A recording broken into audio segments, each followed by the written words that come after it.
Believe in something. Even if it sets you back $20. Just do it.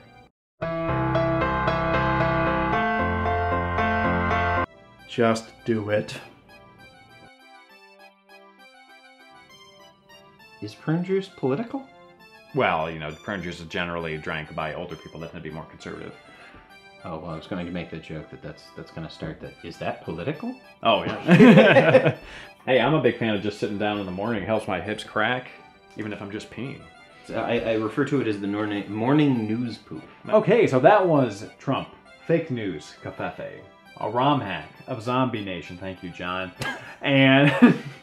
no. And make sure to send this video to that one family member that always makes every Thanksgiving about politics. Two of my favorite, I guess I should say, video media are, I absolutely love the film Starship Troopers, but I'm also a huge Star Trek fan. And those are completely different ideologies. One's sort of like a pseudo-socialist future, and the other is like a pseudo-fascist future. Yes. So, that's two different ones. That's true.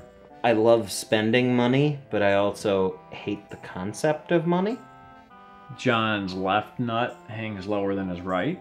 I can't think of anything else other than, you know, John's an outdoorsman. Oh yeah, I love doing outdoor stuff. Yep. But I also love going to big cities. Yep.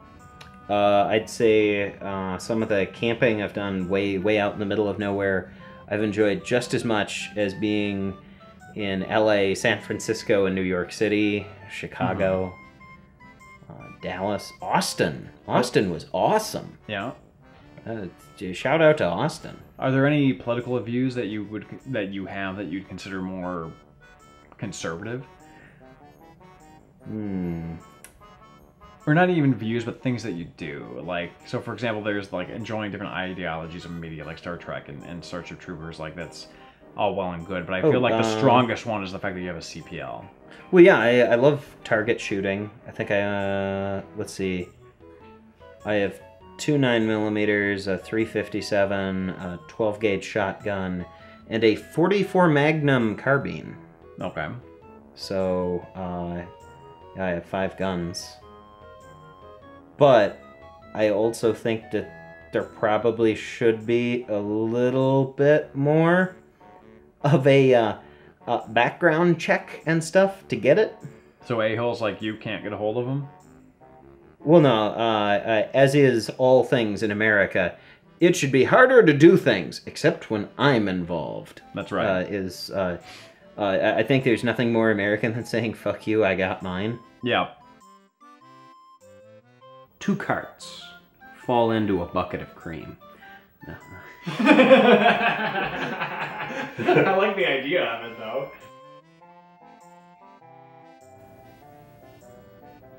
I said, bits.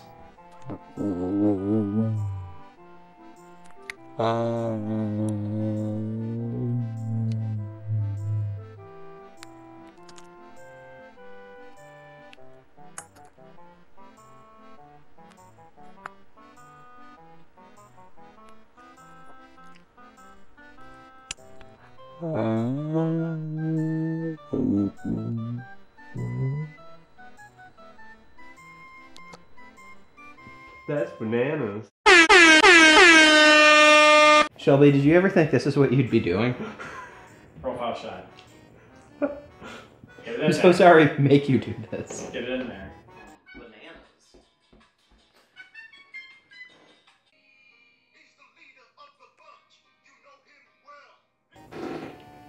Whoa.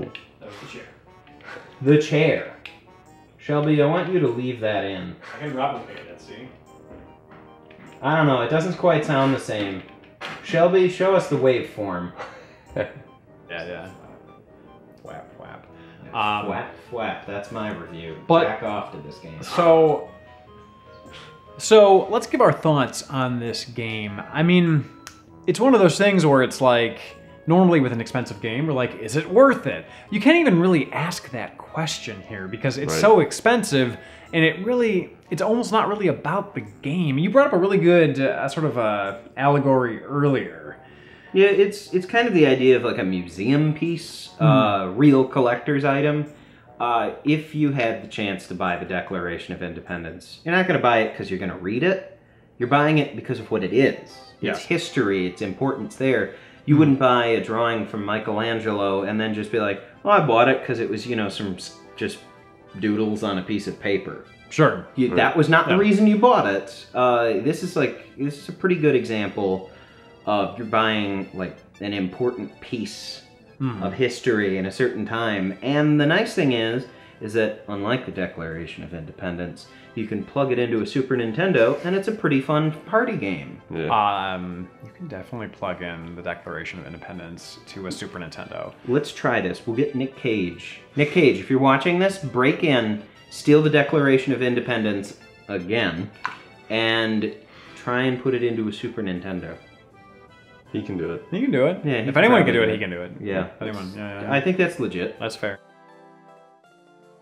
I think it's because it needs to fully emulate another GameCube within the GameCube. I think so. Not even the GameCube can handle that.